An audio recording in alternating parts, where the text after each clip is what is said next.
Subscribe दबाकर bell icon दबाना ना भूलें। लोग बजीज पैरेट तो ले आते हैं और उनको अडल्ट भी हो तो वो देख लेते हैं, लेकिन उसके बाद दोस्तों मटकी लगाने के बाद आप देखते होंगे कि बजीज पैरेट मटकी में इंटरेस्ट नहीं दिखाते हैं, मटकी में नहीं जाते हैं, पेयर नहीं बनाते हैं। तो उस सिचुएशन में हमको क्या करना है, तो वीडियो लास्ट तक देखिएगा, मैं आपको पूरी इन्फॉर्मेशन दूंगा।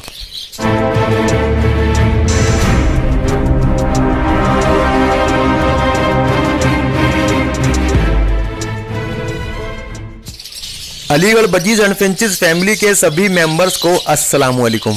दोस्तों, मैं आपका दोस्त आसिम पठान।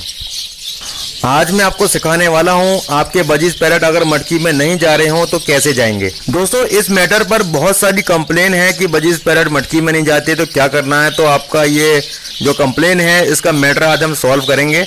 असल में दोस्तों होता क्या है, जब बजीज पैरेट अगर अडल्ट नहीं होते हैं उस दौरान अगर हम मटकी लगा देते हैं तो दोस्तों पट्ठे कभी भी मटकी में जाकर नहीं घूमते हैं। अगर कभी उनका घूमने का खेलने का दिल करता है तो वो मटकी में चले जाते हैं, लेकिन वो ब्रीड नहीं कर सकते क्योंकि वो पट्ठे होते हैं।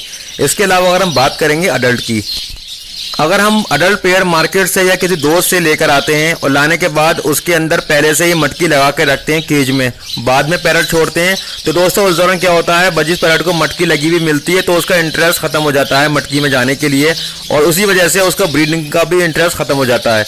मैंने बहुत लोगों के देखा है कि पहले से मटकी लगा कर रखते हैं, बाद में पेयर छोड़ते हैं, तो उस दौरान बर्ड के लिए वो मटकी जो होती है वो ऑलरेडी पुरानी होती है, और जो चीज़ पुरानी होती है उसमें बर्ड इंटरेस्ट कम दिखाता है। आपने कभी देखा होगा केज में अगर आप कोई नई चीज रख देंगे तो बर्ड फौरन उतर के आता है। उसी तरीके से अगर आप कभी मटकी लगाएंगे तो बर्ड फौरन मटकी में जाने लगता है, अगर पहले से बर्ड केज में रह रहा होता है तो दोस्तों मेरा मानना यह है कि कभी भी अगर आप बजीज पैरेट मार्केट से या कहीं से लेकर आते हैं तो उसको फौरन मटकी ना दें। कम से कम अगर वो अडल्ट हैं तो कम से कम 15 दिन का आप इंतजार करें, 15 दिन के बाद आप उसको मटकी दें। अगर आप अडल्ट लेकर आए हैं, अगर पट्ठे लेकर आए हैं आप, तो दोस्तों उसको मटकी आपको तभी देनी है जब वो पूरे अडल्ट हो जाएं। दोस्तों अब जो बाकी की बातें बताने वाला हूँ वो बहुत ज़्यादा इंपॉर्टेंट बातें हैं, तो कोई भी बात मिस मत करिएगा, लास्ट तक वीडियो देखिएगा। दोस्तों मान लीजिए आपके पास अडल्ट पेयर हैं और मटकी लगी हुई है, वो फिर भी मटकी में नहीं जा रहे हैं, तो हमको क्या करना है, क्या खिलाना है, क्या पिलाना है। तो दोस्तों आप ये याद रखिएगा कि खिलाने पिलाने से मटकी में नहीं जाएगा। वो जो आप नेचुरल डाइट दे रहे होते हैं, नेचुरली जो खा रहे होते हैं, वो उसके बाद भी मटकी में चला जाता है और ब्रीड करता है। उस दौरान हमको क्या करना है, उस दौरान हमको सिर्फ मटकी निकालनी है अपने केज में से। आप देखें कि काफ़ी टाइम से पेड़ लगा हुआ है लेकिन इंटरेस्ट नहीं दिखा रहा है मटकी में जाने के लिए, तो आप उसकी मटकी उतार के कम से कम 15 से 20 दिन के लिए मटकी उतार के आप रख लें, ठीक है। 15 से 20 दिन के बाद दोबारा आप उस मटकी को लगाएंगे तो आप देखेंगे कि बजीज पैरेट का जो पेयर है वो मटकी में जाना एकदम स्टार्ट कर देगा और आपके सामने ही 1 हफ्ते के अंदर ही वो एग ले कर देगा।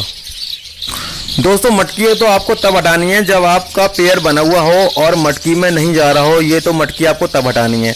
इसके अलावा दोस्तों अगर आपका पेयर ही नहीं बन पा रहा है, ठीक है, तो उसमें क्या करना है, उसमें दोस्तों आपको फीमेल हटानी है 10 से 15 दिन के लिए। अगर आप 10 से 15 दिन के लिए फीमेल वहाँ से हटाकर किसी दूसरे केज में शिफ्ट कर देंगे और 15 दिन के बाद वापस उस केज में डालेंगे जहाँ पर मेल है, तो दोस्तों आप देखेंगे कि पेयर फौरन बन जाएगा। दोस्तों बस ये छोटी सी ट्रिक है, मैं दोबारा रिपीट कर दे रहा हूँ। अगर पेयर बना हुआ है तो आपको मटकी हटानी है 15 से 20 दिन के लिए, फिर वापस मटकी लगा देनी है 15 से 20 दिन के बाद, तो पेयर मटकी में जाने लगेगा, ब्रीड कर देगा। इसके अलावा अगर पेयर ही नहीं बन रहा है, मेल फीमेल कंफर्म है, तो आपको फीमेल हटानी है वहाँ से 10 से 15 दिन के लिए, और 10 से 15 दिन के बाद वापस आप उसमें फीमेल छोड़ दिएगा। दोस्तों ये मेहनत आपको तभी करनी होती है जब बिल्कुल भी ब्रीडिंग स्टार्ट नहीं हुई हो। अगर एक बार आपके यहाँ ब्रीडिंग स्टार्ट हो गई, मान लीजिए आपके पास 5-6 पेयर हैं, 5-6 पेयर में से अगर एक पेयर ने भी आपके यहाँ ब्रीड कर दी तो आपको ये सारे फॉर्मूले अपनाने की जरूरत नहीं पड़ेगी। बस आप उसमें मटकियाँ लगा दें और मेल फीमेल देख लें बराबर के हैं या नहीं है, मतलब सब अडल्ट हो चुके हैं और उसके अंदर मेल और फीमेल जितने मेल हैं उतनी फीमेल अगर हैं तो आप देखेंगे कि सारे के सारे पेयर ब्रीड पर आ जाएंगे। दोस्तों बजीज पैरेट है ना, एक तरीके की तरह खरबूजे की तरह काम करता है। जैसे खरबूजे को देख के रंग बदलता है, आपने कहावत सुनी होगी, उसी तरीके दोस्तों बजीज पैरेट के अंदर होता है और ऐसी लवबर्ड के अंदर भी होता है। सभी परिंदों में ऐसी होता है। अगर एक बार कोई परिंदा ब्रीड कर देता है, मटकी में जाने लगता है, तो दोस्तों उसको देखकर बाकी के परिंदे भी ब्रीड पर आ जाते हैं। अब मान लीजिए इतनी बड़ी कॉलोनी है माशाल्लाह मेरे पास, अब मैं इतनी बड़ी कॉलोनी के अंदर एक एक करके फीमेल तो निकालूंगा नहीं और ना ही मटकी निकालता हूँ। मेरे यहाँ क्या होता है, अगर 1-2 पेयर ब्रीड पर आते हैं, वैसे तो मटकी लगते ही सभी मटकी में जाने लगते हैं मोस्टली। मान लीजिए 50-60 पेयर के अंदर, 70 पेयर के अंदर अगर 2-3 पेयर भी मटकी में जाते हैं तो उसको देखकर बाकी की जितनी फीमेल होती हैं, भले उनके पेयर बने हुए नहीं होते हैं, वो भी मटकी में जाना स्टार्ट कर देती हैं। और जैसे ही फीमेल मटकी में जाना स्टार्ट करती है तो मेल उसमें इंटरेस्ट दिखाने लगता है और ब्रीडिंग स्टार्ट हो जाती है। तो दोस्तों सबसे अच्छा रिजल्ट मैं ये कहूँगा कि कॉलोनी के अंदर होता है, क्योंकि दोस्तों कॉलोनी के अंदर अगर एक परिंदा ब्रीड करता है तो बाकी के परिंदे खुद ब खुद उसको देखकर हिर्स में ब्रीड करने लगते हैं, एक दूसरे को देख के इंटरेस्ट क्रिएट होने लगता है उनका, और 1 बाय 1 सभी मटकियां गिर जाती हैं।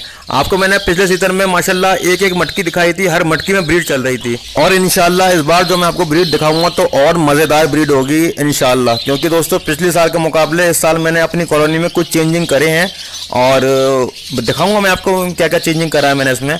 और मटकियों की तादाद भी मैंने बढ़ा दी है और कुछ पेयर भी बढ़ गए हैं कॉलोनी के अंदर, तो इंशाल्लाह इस बार और अच्छी ब्रीडिंग देखने को मिलेगी। तो दोस्तों तरीका मैंने बता दिया है, मटकी निकालने वाला और फीमेल निकालने वाला, कब मटकी निकालनी है कब फीमेल निकालनी है। इसके अलावा भी दोस्तों अगर आपको समझ नहीं आया हो तो कमेंट में पूछ सकते हैं, मैं आपको इंशाल्लाह रिप्लाई कर दूंगा। दोस्तों मेरी आपसे शिकायत ये है कि आप वीडियो देखने के बाद लाइक नहीं करते हैं। अगर आपको वीडियो अच्छी लगती है तो लाइक कर दिया करें। दोस्तों हमारे बहुत सारे भाई ऐसे भी हैं जो वीडियो देखने के बाद उसको लाइक नहीं करते हैं और ना ही शेयर करते हैं किसी भी ग्रुप में और ना ही कमेंट करते हैं, और बेल आइकन भी इन्होंने क्लिक नहीं कर रखा है, बस खाली सब्सक्राइब कर रखा है। तो ऐसे अपने भाइयों से और दोस्तों से मैं यही गुजारिश करूंगा कि दोस्तों सब्सक्राइब करने के साथ साथ आप बेल आइकन भी जरूर क्लिक कर दें, क्योंकि दोस्तों अगर आप बेल आइकन को क्लिक करने के बाद ऑल पर नहीं करेंगे तो दोस्तों कभी भी आपको नोटिफिकेशन नहीं मिल पाएगा, इसका वीडियो आपकी बहुत सारी मिस हो जाएंगी और आप बहुत सारी चीजें ऐसी होती हैं बजिस पैट में आप नहीं सीख पाएंगे। अगली वीडियो में फिर मिलेंगे एक नए टॉपिक के साथ, एक नई मालूमात के साथ। तब तक के लिए अपना ख्याल रखें, अपनी बर्ड का ख्याल रखें। अल्लाह हाफिज।